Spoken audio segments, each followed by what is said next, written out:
This is the evening news for Tuesday, October 2013. I am Leanna Bradshaw. Thanks for joining us. Making the headlines tonight. Internal politics affecting UG's development. Broadcasters have until October 31 to be licensed. Ogle Airport says ASL to receive regular fuel supply from today. And October criminal assizes opens. Now for the news in detail. President Donald Ramotar says internal politics is still affecting the progress of the University of Guyana, noting that for it to strive, there needs to be a collective effort among all involved in the decision-making process. More from Sabatini Daniels. The head of state noted that politics has caused UG not to perform to its fullest potential over the past few years. He was speaking at UG's George Walcott Education Lecture Theatre as UG hosted a special program titled The Conversation in recognition of its 50th anniversary. While we have come a far way, we have not achieved all that was envisaged at the beginning of the University of Guyana. But we are going in that direction. But I think certain customs and habits must change. He added that teachers and students must build better relationships while more emphasis needs to be placed on developing academic work. Ramotar said Guyanese and stakeholders must not let different ideas paralyze them in moving the university forward. Let's try them. One at a time. Life will tell us if we're right, who is right and who is wrong. And we must be bold enough to make changes when we have made mistakes. The president said a lot more work needs to be done to develop UG, adding that some of the work his government is currently doing is directed at the institution's enhancement. Education Minister Priya Manikjan reinstated government's commitment to move UG forward at today's event. Sabatini Daniels reporting for the Evening News. Chairperson of the National Broadcasting Authority, Bibi Shadiq, says there are currently only 6 broadcasting entities in the country that are licensed to operate from a list of 9 which have outstanding documents to submit before they can be in compliance with the Act which governs the sector. Broadcast corporations that are yet to hand in their documents to the Broadcast Authority in order to be licensed have up until October 31, 2013 to do so. After this deadline, companies will be considered unlicensed and therefore non-compliant with the law. And under the law, Section 43 of the Act, and this was mentioned in the letter, under the law, when people are broadcasting without a license, there are certain penalties, certain procedures, certain penalties, certain things that have to be done. Section 43, penalty for broadcasting without a license. Thus far, television entities licensed are Television Guyana 28, GWTV Channel 2, and MTV Channel 65, while licensed radio entities include Telcor and Cultural Broadcasting Inc. and Radio Guyana Inc. Shadiq added that 2 of Guyana's longest-serving stations, WRHM Channel 7 and National Communications Network Inc., are among those with outstanding documents and therefore non-compliant. She reiterated that non-submission of all documents would mean entities are not operating in accordance with the Act under which the authority guided. We met and looked and see all those who were compliant and those who had done everything. And on the 13th of June, we sent out letters of approval to those broadcasters who had submitted all their documentation, who had everything. The only thing is, the law said that the percentage for the broadcast fee is supposed to be a percentage set by the minister and a percentage of the gross revenue for the previous year. But we recognize that there is no way that any company could submit to us before September of a year gross revenues for 2012. So what we used was 2011 instead of 2012. When the authority first started up in September 2012, letters were sent to approved broadcasters giving them permission to continue broadcasting until a specified period. It then invited broadcasters to apply for new licenses. Sabatini Daniels reporting for the Evening News. The October criminal assizes in Demerara opened today with the usual pomp and ceremony. Ranks of the Tactical Services Unit and the police band braved the rain as they conducted the march past this morning on Kroll Street and South Road. Justice Navindra Singh inspected the Guard of Honor and was saluted during the march past. He, along with Justice Diana Insanali and Justice James Bevel-Driggs, will be presiding over this session. After the march past was over, the judges retired to their respective courtrooms, where they each empaneled a 12-member jury panel for murder trials. There are some 228 cases listed to be heard in this assizes. There are 56 murder and 27 slaughter cases listed. Some 58 cases of carnal knowledge are to be heard, while other charges include robbery under arms, possession of firearm and ammunition without license, wounding with intent, among others. The June criminal assizes ended on Monday with a jail delivery done before Justice Singh at the High Court. During this session, a total of 21 cases were disposed of from a list of 217 cases. Justice Singh and Justice James Bevel-Driggs presided for most part of the session. For the evening news, Leanna Bradshaw. Tourism Industry and Commerce Minister Irfan Ali has exposed what he said was a systematic and deliberate campaign being waged by the opposition through its media associates to hurt the Marriott Hotel project while stymieing the country's development thrust. More from Sabatini Daniels.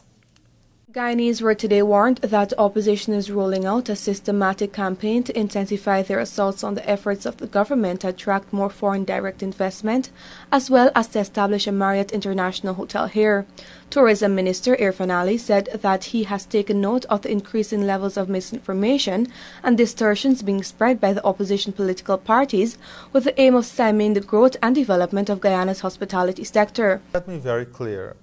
There's a systematic logic behind what the opposition is doing.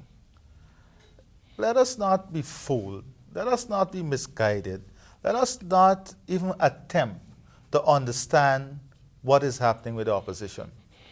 It is clear that the opposition has an obstructionist view of development.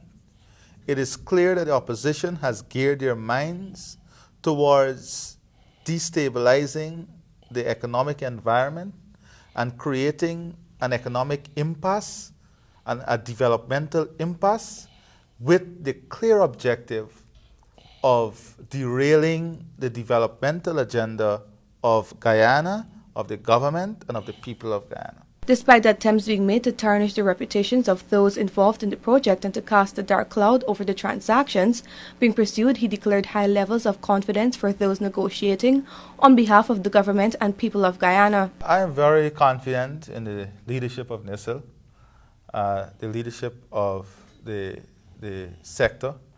I'm very confident that we have the right people with the right skills that can bring home a project that will be to the great benefit of our people and country. The Marriott Hotel project is part of a 5-year plan, according to government, which will significantly boost the local economy and provide 250 jobs for Guyanese. 2 years into its construction, Guyana's first 5-star hotel's main building structure and the east podium are completed, and currently work is progressing on the entertainment complex. The 197-room hotel is scheduled to be completed in August 2014. I am thinking beyond this. The tourism sector is thinking about the development of a tourism and hospitality institute to be linked to the Marriott and all to be linked to the new hotels that are coming on stream. We have many small hotels, and the tourism sector, the GTA, is working to ensure that we build a niche for the smaller hotels. That is why we are focusing on Suriname, and we have been able to fill a number of the small hotels with that initiative of bringing in Surinamese and Dutch tourists. Marriott Hotel is a leading hospitality company with over 3,500 hotels internationally. It controls 337 properties in the United States, 5 in the Caribbean, and 16 in Central and South America. Sabatini Daniels reporting for the Evening News. People's Progressive Party Civic Executive Member Irfan Ali has urged that the opposition moves forward with and support the Anti-Money Laundering and Countering the Financing of Terrorism Act in the National Assembly. Whitney Broussard tells us more. The People's Progressive Party Civic Executive Member Irfan Ali has said that the combined opposition now has no excuse but to support the Anti-Money Laundering and Countering the Financing of Terrorism Act. If they do not, he said, this means they would be acting solely out of the interest of national development. And if the opposition cannot understand the importance of this bill, the importance of fighting entities that misuse the financial architecture and infrastructure through the provision of the legislative framework that would enable us to do this, through the provision of the legislative framework that would allow us to go after resources from anti-terrorism, then something is definitely wrong with the focus of the opposition.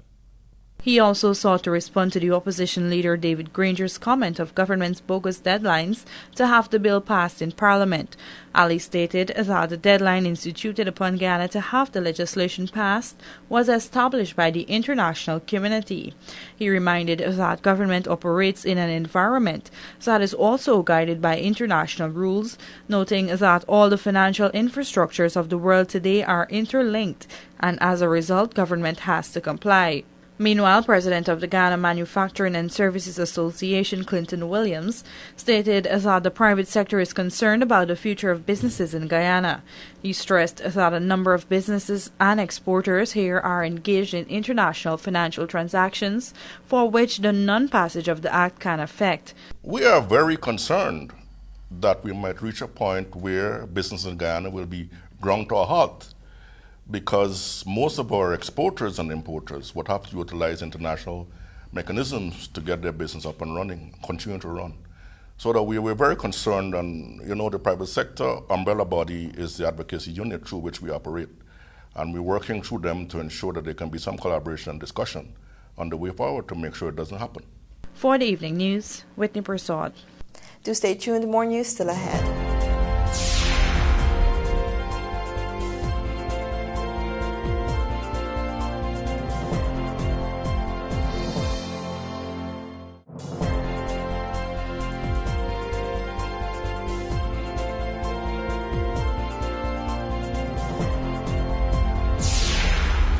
Welcome back. You're tuned to the Evening News.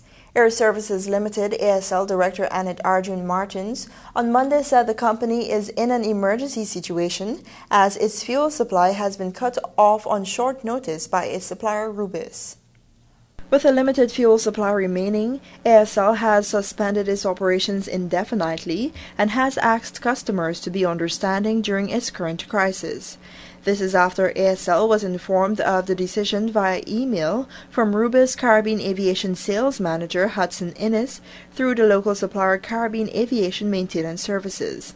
Martins said that the email, which was sent to ASL, explained that Rubis discovered that its interplane provider, CAMS, received jet fuel from another supplier, and this product was commingled with Rubis's product in the storage tanks at Ogle. It is against this backdrop that Rubis said it would be suspending its supply at Ogle with immediate effect until it can be able to verify the integrity of the blended fuel. Foreseeing this very circumstance was what led Air Services Limited in deciding in 2011 to invest in its own state-of-the-art fuel farm, which not only raised the standards of fuel handling at Ogle Airport, but is intended to offer other aircraft operators at Ogle Airport an alternative fuel supplier, which will move us away from the present monopoly. This situation will affect ASL because of the fact that no fuel will be supplied and aircraft will be left with no alternative but to remain on land until the issue with Rubis and CAMS is resolved. Further to that, the email indicated that CAMS can supply the company with fuel, but ASL has remained reluctant to re-engage in any such agreements. Between 2004 to 2007, we lobbied continuously to get reduced fuel prices, and we were told continuously over that 4-year period that there was nothing they can do about the price of fuel. Why would we want to go back from where we came? And also, most importantly, The fact that we had our fuel supply cut off in 2011 from CAMS that is now offering to re-engage us, we would not want to even open ourselves to that again. Martin said this development is a perfect example of the hurdles for aviation companies, which are at the mercy of a sole supplier. For the Evening News, Leanna Bradshaw. Meanwhile, communications consultant of the Ogle Airport, Kit Nascimento, says that Air Services Limited has made a mounting out of a molehill by calling their situation a national emergency, while adding that the company will be supplied with its regular supply of fuel as of today. Whitney Prasad reports. During a press conference held today to respond to allegations made by Air Services Limited pertaining to Rubis's fuel suspension, Ogle International Inc. and Caribbean Aviation Maintenance Services Limited CAMS cleared the air on what they deemed are misconceptions peddled by ASL. Sitting in at that press conference were CAMS Maintenance Director John Isaac and Chief Executive Officer of the Ogle International Airport Tony McDissy, along with Ogle's communication consultant Kit Nascimento. Nascimento stated that fuel will be supplied to ASL as per usual from today, while noting that there was no case of emergency but rather a normal process of blending fuel. The small disruption, he said, was because Rubis wanted to ensure that the process being carried out was done under the guidelines needed to be followed by Joint Inspection Group JIG, International Airport Transport Association IATA. Nascimento told reporters that Rubis was concerned about their market share and the fact that there is competition locally, thus their immediate reaction to cease fuel supply to its direct consumers, ASL and LIAT. Once both suppliers are satisfied with the other supplier, I suppose it's a simple answer, no. But commingling, as Mr. McDissy was pointed out, commingling is a regular and pretty well established practice. In fact, if you take a typical aircraft, it fuels in Guyana with somebody's fuel, it lands in Piarco with someone else's fuel, that gets commingled. What's the fuss? The fuss is the process and the requirements for the supplier. He informed that earlier today Rubis met with CAMS and was satisfied with the mixed fuel. He added that prior to the commingling process being carried out, Rubis had been well aware all along. To facilitate the security check and inspection process, Rubis through CAMS informed ASL that it would not be supplying fuel for a time. Air Services now have decided to get into the business. They have been instructed and directed at a meeting with the Prime Minister that they must do two things.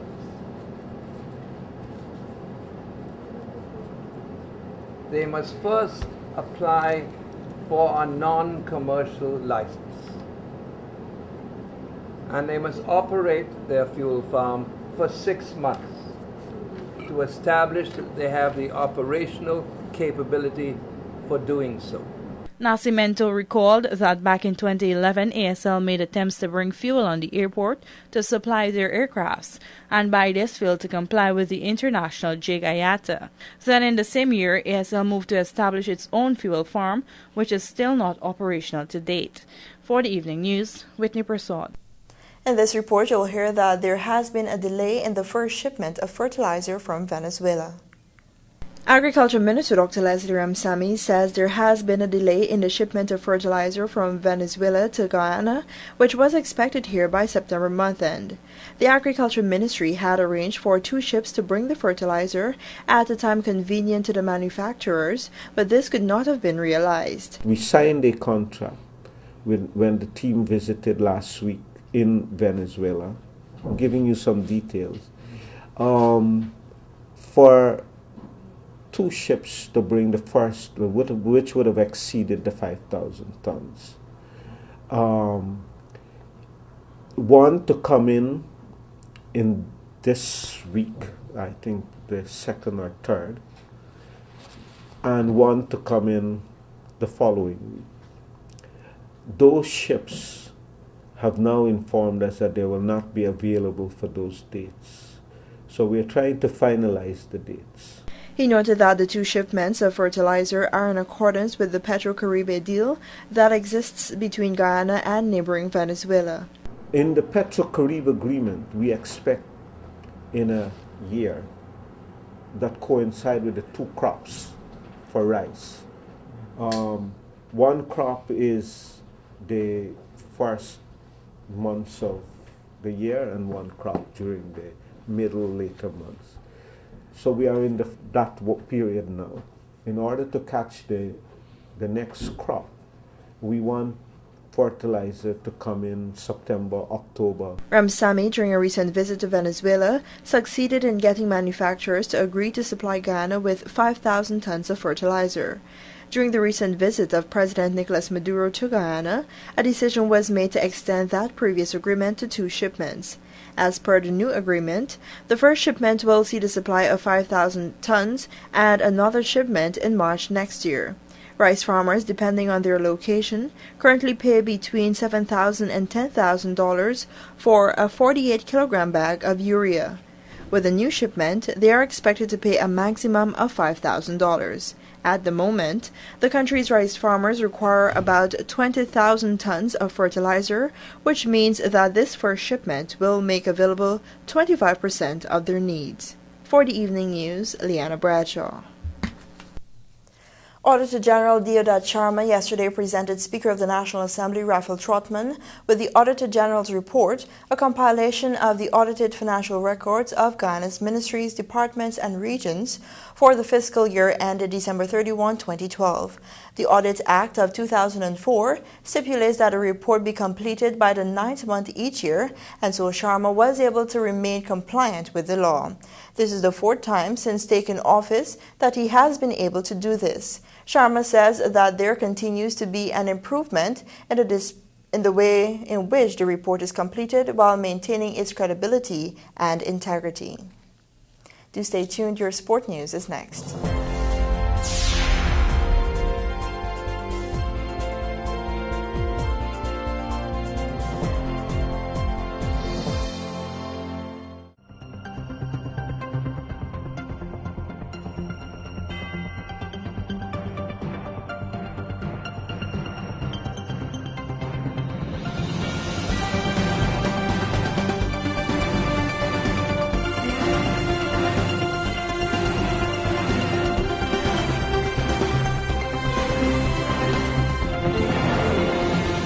Welcome back, and now for a look at your sport news in the headlines.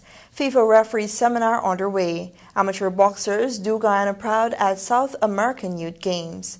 And the Guyana Chess Federation Junior Qualifiers Tournament started. Now for the details. World governing body for football, FIFA, on Tuesday began its 5-day referee seminar, which falls under its referees assistance program at the Georgetown Club. Rajiv Bisnaut was at the official opening ceremony and has this report. 30 local accredited FIFA referees and assistant referees, as well as budding officials, were chosen to attend the program, which serves to develop the referees' competence on the field of play. At the official opening ceremony on Tuesday at the Georgetown Club, Sport Minister Dr. Frank Anthony, during the feature address, said it was inspiring to see officials of football being constantly updated and tested to determine their level of understanding of the game. He said referees are very important in football because without them the game would degenerate into chaos. Anthony urges the participants to make full use of the program so that they can become better individuals. And therefore, the job that you have to do on the field, it's a very, very important one. So you have to take your training very seriously. You have to cultivate a mind that can be very objective so that when you're confronted with a decision, you know how to make the right decision. That sometimes is not an easy thing to do because sometimes we have our own preferences and our own biases. But you have to rise above all of that and be able to give fair judgment. GFF President Christopher Matthias, in his remarks, said the course is a timely one, since the role of the referee is that of a judge. The character and performance at all times ought to exemplify professionalism and principled conduct. Being perhaps the only uniformed officials who stand among the many who are on the field, you're always under the spotlight. A uniformed official who is distinct in your colors. So we expect you to represent the measure of integrity which the discipline of football seeks for the improvement of its image. President of the Guyana Football Referees Council and Permanent Secretary of the Ministry of Culture, Youth and Sport, Alfred King, said that the course was most welcome and has created history. This is the 5th time our program will be held in Guyana. Comparatively speaking, I think this is an exceptional achievement since this program was introduced through CFU. I don't know that there is any other country in the CFU arrangement that would have had 5 RAP programs consecutively once it was offered. And this in itself is a massive achievement. The program is being conducted by FIFA referee instructor Peter Prendergast of Jamaica and held in collaboration with the Guyana Football Federation and the Guyana Football Referees Council. The 5-day course concludes on Saturday. President of the Guyana Boxing Association, Steve Ninval, said he's heartened at the achievements of the 4 boxers who have represented Guyana at the inaugural South American Youth Games in Peru. More in this report. Speaking at the press briefing on Tuesday held in the boardroom of the Ministry of Culture, Youth and Sport on Main Street, Stephen Ninval disclosed that the boxers have been excellent ambassadors, adding that amateur boxing is on good grounds. With the involvement of everyone, I think we can do much more. If it takes a village to raise a child, then it will take a nation, the collective effort of a nation, if we want to raise champions. And I want to use this as a launching pad to ask for the involvement of all to take boxing to the next level. We have seen what these youngsters could do, and as I said, we think that they can do even more. But this will have to be with the involvement of everyone. The experienced Winslow Thomas, who heads a 5-member group, said in his opinion the team did extremely well but could have done better. I wouldn't like to make promises that they couldn't keep. I didn't say anything. I think the boxers have spoken for themselves. You've seen what they can do. I'd like to talk especially about Teflon Green, because I thought his performance was outstanding. I thought he was given a hard decision. Joel Williamson wasn't too bad, but that's why we have to keep them in camp. I think he doesn't understand how amateur boxing is going. He could box, he was good, but the other 2 boxers, Michael April and Travis Fraser, they all gave account for themselves. Guyana's boxing representatives were Teflon Green, Michael April, Joel Williamson and Travis Fraser. Fraser heads the list with a silver medal, while Green, April and Williamson all raked in bronze medals. Guyana multidiscipline sport team of 22 members gained 9 medals overall. The Guyana Chess Federation sponsored Diamond Mineral Water Junior Chess Championship Qualifiers Tournament got underway last Sunday at the Ghana Legion Hall on Carifesta Avenue. After completing 3 rounds, Haifeng Su and Omar Britton Grant are currently leading the points standing. Both players swept aside their opponents to come away with 3 wins, thus sharing the top spot so far, making their 4th round clash an exciting one for the tournament. 12 junior chess players are currently locked in the competition to gain a place among the top 7, who would qualify to enter the 2030 National Junior Championship next month. The point standing after 3 of 7 rounds reads: Haifeng Su and Omar Britton Grant 3 apiece, lone female Sharifa Ali 2 points, Saeed Ali, Joshua Pedro, Davian Mars, Roberto Neto and Trenton Bennett are all grouped with 1.5 points each, while Rashad Hussein and Alexander Brassington acquired 1 point apiece. The qualifiers tournament concludes this Saturday at the Carifesta Sports Complex, Georgetown. Do stay tuned, your bridge reports are next.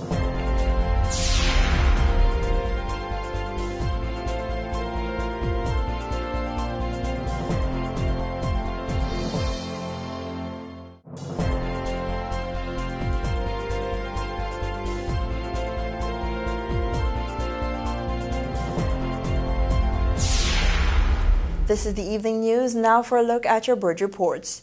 The Demerara Harbor Bridge will be closed on Wednesday, October 2 at 14 hours 30 for a period of 1.5 hours. The Berbice River Bridge will be closed on Wednesday, October 2 at 14 hours 55 for a period of 1.5 hours.